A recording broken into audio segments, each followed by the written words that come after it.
Hadir, Bu. Hadir. Mia? Hadir, Bu. Hadir. Ini kan cowok-cowok mana ini? Bolos. Gak tahu, bolos. Bolos. Tadi nongki di kantin, Bu. Lain kali diajak ya temannya buat belajar lebih giat lagi. Oke? Sebelumnya siapa yang mau memimpin berdoa? Ibu tunjuk ya. Ya, monggo dipimpin berdoa. Saudara sudah siap berdoa mulai. Doa selesai. Terima kasih Mbak Dia. Sebelumnya kalian pernah merasakan bersin-bersin apa enggak? Pernah. Bersin-bersin itu disebabkan oleh apa sih? Debu. Bakteri. Terus lebih spesifik lagi. Virus. Pinter. Virus.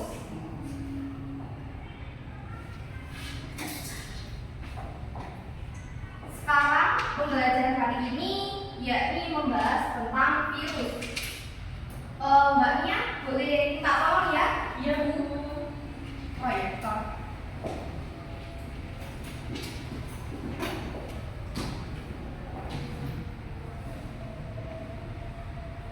Next. Nah, hari ini kita akan membahas tentang pengertian virus, struktur virus, jenis virus, dan dampak positif dan negatif dari virus itu sendiri. Ada yang tahu apa itu virus? Itu, Bu, organisme parasit. Organisme parasit, pinter. Lebih spesifik lagi, bisa dibaca? Organisme parasit yang membentuk inang untuk dapat bertahan hidup. Pinter. Organisme parasit ini membutuhkan inang untuk bertahan hidup, yang mana itu disebut virus. Nah, virus ini ada yang merugikan, juga ada yang menguntungkan kehidupan. Virus merupakan sel hidup, sehingga virus disebut partikel. Virus merupakan agen infeksius berukuran kecil yang dapat berkembang biak pada sel hidup, yaitu hewan, tumbuhan, bakteri, bahkan manusia. Virus ini tidak dapat bermetabolisme sendiri, yang mana virus ini akan dapat bertahan hidup apabila dia menempatkan virus itu sendiri, tubuhnya sendiri itu ke inangnya.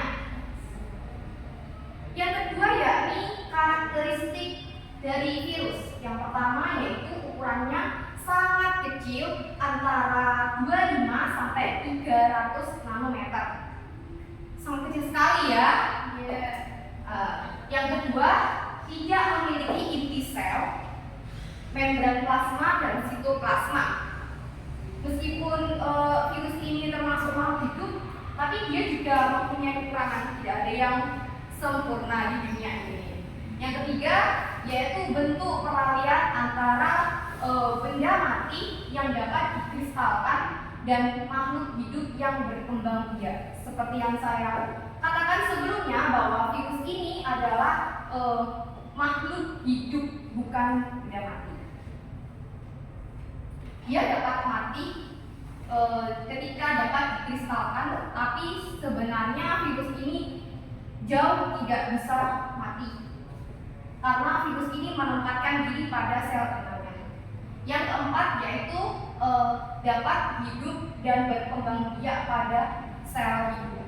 Contohnya wabah kemarin itu namanya wabah apa? Corona, Bu. Pinter, wabah virus corona. Nah, virus corona ini dapat berkembang biak dan meluas karena dia menempatkan diri ke sel yang hidup. Contohnya masuk ke organ pernafasan, pencernaan juga. Apa aja? Ya? Bagaimana cara masuknya, Bu? Cara masuknya gini, virus kan tidak bisa diamati. Nah, virus itu kan ukurannya 25 sampai 300 nanometer, yang seperti Ibu jelaskan tadi. Nah, itu kan dia bisa masuk karena pertama bisa terkontaminasi Terkontaminasi apa? Seperti apa? Bersentuhan. Terus habis itu kalian kalau pakai masker itu kayak nggak sekali pakai, kayak habis dipakai terus dihamburkan, nggak dibuang langsung, itu bisa menyebabkan terkontaminasi. Nanti kalau misal masker itu kalian ambil lagi, kalian pakai lagi, nah itu dapat menginfeksi saluran pernafasan kalian dan juga pencernaan gitu. Lalu lanjutnya ya, untuk yang kedua struktur virus. Apakah ada yang tahu apa itu struktur virus dan apa saja virusnya? Tidak tahu. Nah, untuk yang pertama yaitu struktur partikel virus. Ini adalah contoh partikel bakteriofag tipe jenis T4. Yang pertama yaitu kepala. Kepala ini berisi DNA atau RNA yang menjadi bahan genetik.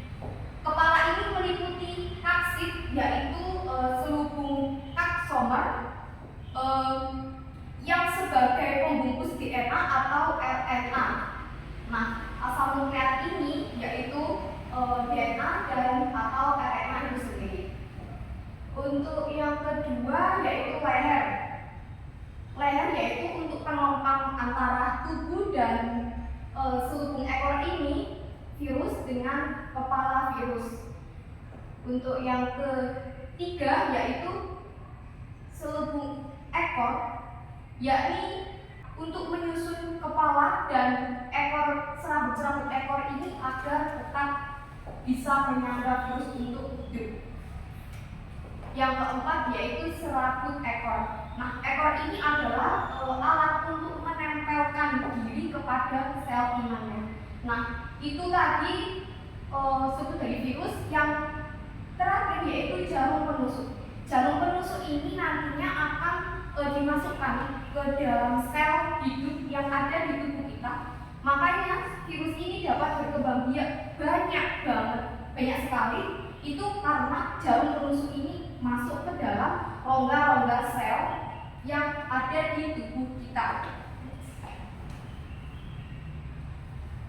Untuk struktur partikel lanjutan ya, kepala yaitu berisi asam nukleat, DNA atau RNA sebagai materi genetik. Kapsid ini termasuk dalam lingkup kepala karena sebagai pelindung virus dari kondisi lingkungan luar. Untuk melindungi virus yaitu adanya kapsid ini sebagai selubung kapsomer yang berisi protein. Di kepala ini banyak sekali proteinnya. Yang kedua yaitu leher sebagai penyambung atau penopang antara kepala dan ekor virus. Yang ketiga yaitu ekor. Ekor ini untuk memasukkan RNA atau DNA ke sel inang. Seperti yang Ibu jelaskan sebelumnya bahwa selubung ekor ini dapat masuk karena adanya di sini tuh, nah kan ada gini. Ini adalah leher selubung tubuhnya. Nah ini itu serabut ekor. Nah di sini tuh sebenarnya ada benda hidup yang dapat ditularkan oleh virus tersebut ke dalam sel hidup. Akhirnya virus ini dapat berkembang biak seperti itu. Serabut ekor juga menempelkan tubuh virus. Nah, ekor ini juga sebagai penopang untuk dia tetap hidup, menempelkan pada sel hidup tersebut. Jarum penusuk untuk memasukkan sel inang. Nah, seperti yang Ibu jelaskan tadi di sini, lebih tepatnya di bawah serabut-serabut ekor ini ada jarum penusuk yang masuk, yang mana bisa digunakan untuk perkembangbiakan virus tersebut. Yang ketiga yakni jenis virus. Ada berapa macam jenis virus, anak-anak? Dua. Coba sebutkan, Mbak Mia. Virus DNA. Yang kedua RNA. Virus RNA, pintar sekali Mbak Mona. untuk virus DNA sendiri, yaitu materi genetiknya berupa asam nukleat berbentuk rantai ganda berpilir. DNA dan protein virus akan mengkonstruksikan diri menjadi virus baru. Nah, dari rangkaian ganda rantai berpilir ini, virus DNA ini dapat berkembang biak banyak dengan menjadi virus-virus baru. Yang kedua yaitu virus RNA, yaitu materi genetiknya berupa asam nukleat tadi berbentuk rantai tunggal yang mana berada di kepala virus yang terselubung oleh kapsid itu tersendiri. RNA mengalami transkripsi menjadi DNA dan masuk ke sel inang.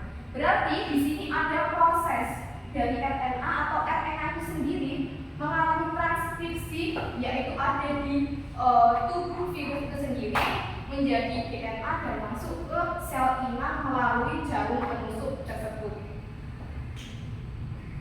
Nah, ini adalah contoh-contoh dari virus DNA. Coba disebutkan Mbak Gia. Ada adenovirus, Adenovirus pinter. bakteriofag T4, Bakteriofag tipe T4. terus ada varicella zoster virus, Varicella pinter. ada human papillomavirus, Pinter. Human papillomavirus. herpes simplex virus. Pinter. Dan yang terakhir yaitu herpes simplex virus. Ini termasuk contoh-contoh atau jenis dari virus DNA itu sendiri. Yang kedua yaitu virus RNA. Mbak Una, tolong disebutkan. Virus HIV, Virus HIV Peter. influenza virus, Influenza Peter. virus hepatitis E, Hepatitis Peter.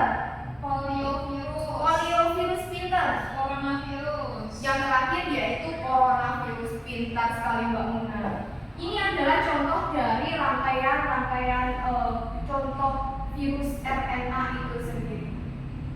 Kalian tahu kan ya penyebab-penyebabnya, contoh HIV itu bagaimana cara penyalurannya? Tahu kan? Iya. Tahu virus corona juga. Nah, virus itu pastinya ada dampak yang merugikan, ada yang menguntungkan, baik itu di manusia, hewan, tumbuhan, juga di makhluk hidup lainnya. Untuk dampak positif yang pertama yaitu pembuatan vaksin. Nah, seperti contoh pada vaksin yang cukup beredar viral pada waktu tahun berapa? Tahun 2021. Tahun 2021, 2022 itu melanjutkan semua vaksinasi ya. Contohnya vaksin apa? Vaksin booster. Pinter, vaksin booster. Itu juga contoh dampak positif dari virus itu sendiri. Yang kedua yaitu pembuatan antitoksin. Yang ketiga bahan pembuatan insulin. Yang terakhir yaitu pengendalian terhadap sel kanker. Untuk dampak negatifnya yaitu menyebabkan penyakit pada hewan seperti virus rabies. Nah, rabies ini kan dapat ditularkan, gampang sekali menular. Ini hewan-hewan ini perlu diberi kesehatan, diberi vaksin, diberi perawatan yang cukup ekstra apabila divonis dengan virus rabies ini. Yang kedua menyebabkan penyakit pada tumbuhan seperti virus TMV, dan yang terakhir menularkan penyakit ke manusia seperti HIV, Ebola, coronavirus dan lain sebagainya. Ini contoh dari dampak negatif. Berarti coronavirus kemarin itu dampak positif apa dampak negatif? Negatif. Negatif, pinter. Apa ada pertanyaan? Saya Bu, Iya. virus itu apa bisa mati ya Bu? Virus apakah bisa mati atau tidak? Sebenarnya virus itu tidak dapat mati. Karena apa? Kalau misal sel kita dihidupi oleh virus dan kita masih hidup, berarti sel virus itu masih hidup. Tapi ada kecanggihan teknologi yang cukup pesat untuk saat ini, tidak 100%, tapi itu dapat dijangkau oleh antivirus gitu. Tapi tidak 100% itu dapat terjamin untuk mati virusnya. Jadi kalau dibilang virus itu dapat mati atau enggak, itu tergantung dari sel yang diinangnya itu tadi. Baik, apakah ada pertanyaan lagi? Berarti kalau corona itu yang kena corona di vaksin itu berarti virusnya tidak mati sebenarnya. Apa dia mati? Kalau untuk virus corona itu dapat mati atau enggaknya itu kan yang penting kita bisa apa ya? Kalau istilahnya kita itu untuk istilahnya itu kalau kalian apa ya, kayak virus corona tadi kan kalian kan divaksin. Divaksin tadi itu tidak 100%, itu vaksin itu digunakan untuk membentengi tubuh kalian dari radikal bebas partikel virus itu sendiri. Jadi tidak dibenarkan. Semuanya itu tergantung dari diri kita sendiri. Kita menjaga pola hidup sehat atau tidak gitu. Oh iya. Kalau kita menerapkan gaya hidup sehat, ya kita bisa tidak terjangkit dari virus itu. Makanya kalau kalian bepergian itu juga menggunakan masker. Itu contohnya, rajin cuci tangan sebelum beraktivitas. Ada pertanyaan lagi? Sudah. Mbak Mia? Tidak ada, Bu. Tidak ada. Terima kasih ya Mbak Mia. Bisa kembali.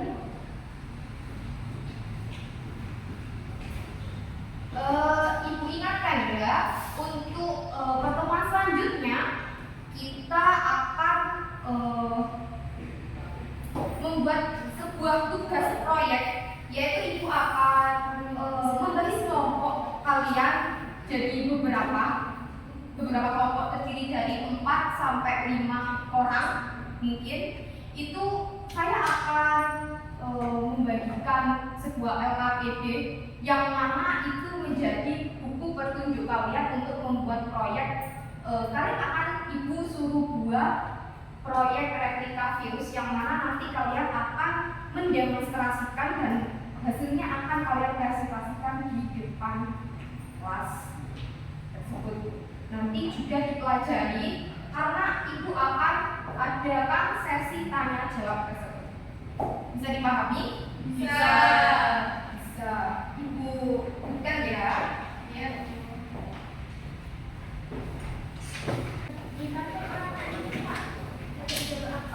Cukup sekian ya pembelajaran hari ini.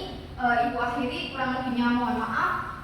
Ini tadi maaf ya anak-anak karena ini kan di lantai 3 ya, ibu capek sekali ke atas naik tangga. Mohon maaf ya kalau misal suaranya terengah-engah. Cukup sekian pembelajaran hari ini. Ibu akhiri. Wassalamualaikum warahmatullahi wabarakatuh. Waalaikumsalam warahmatullahi wabarakatuh. Hati-hati di jalan.